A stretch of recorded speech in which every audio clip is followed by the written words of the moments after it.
We begin tonight with a setback for the Trump administration. A federal judge has temporarily blocked the administration's attempt to federalize and deploy the Oregon National Guard to Portland, saying such a move risks blurring the line between civil and military rule.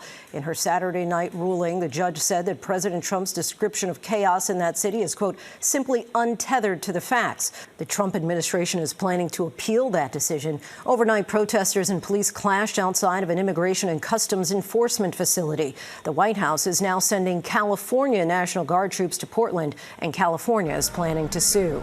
Tensions are escalating in Chicago, where immigration officers shot a woman who they say was armed. She, along with other protesters, allegedly rammed and boxed in agents. This as the president is deploying 300 Illinois National Guard troops to protect federal officers and assets in Chicago. Illinois Governor J.B. Pritzker is accusing the president of creating a war zone. ABC senior White House correspondent Selena Wang leads us off. Tonight, growing alarm over President Trump's escalating crime crackdown, testing the limits of presidential power. We send in the National Guard. You know what? We send in what's ever necessary. People don't care. They don't want crime in their cities. And we're doing it, and we're doing it well. We're doing it like nobody's ever done it before. A federal judge on Saturday blocking the president's attempt to send troops into Portland.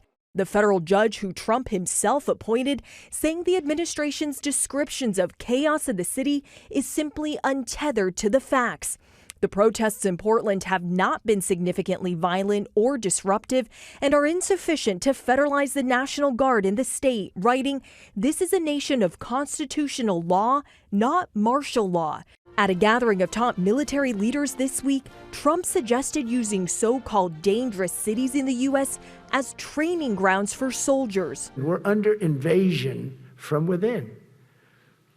No different than a foreign enemy, but more difficult in many ways because they don't wear uniforms. I pressed the president this morning about the judge's ruling. Will you follow the judge's order in Portland? We're going to look at that. It was amazing. Portland is burning to the ground. Then hours later, California Governor Gavin Newsom says the Trump administration sent 300 members of the California National Guard to Oregon, calling it a breathtaking abuse of power, saying the commander-in-chief is using the U.S. military as a political weapon against American citizens. The public cannot stay silent in the face of such reckless and authoritarian conduct by the President of the United States. Newsom vowing to take this fight to court. Tensions also flaring in Chicago. Federal officials say an ICE agent shot and injured a woman after agents were allegedly rammed by vehicles and boxed in. 2 people, including that woman, have since been arrested. The president now authorizing 300 National Guard troops to protect federal officers and assets in Chicago against Governor Pritzker's will. Pritzker blasting Trump's crackdown in his state. They're raiding neighborhoods where instead of going after the bad guys, they're just picking up people who are brown and black and then checking their credentials. You say you're targeting the worst of the worst, but Governor Pritzker says that most of the people ICE has taken in his state have no criminal history, no criminal conviction. So which is it? He's wrong. D.C.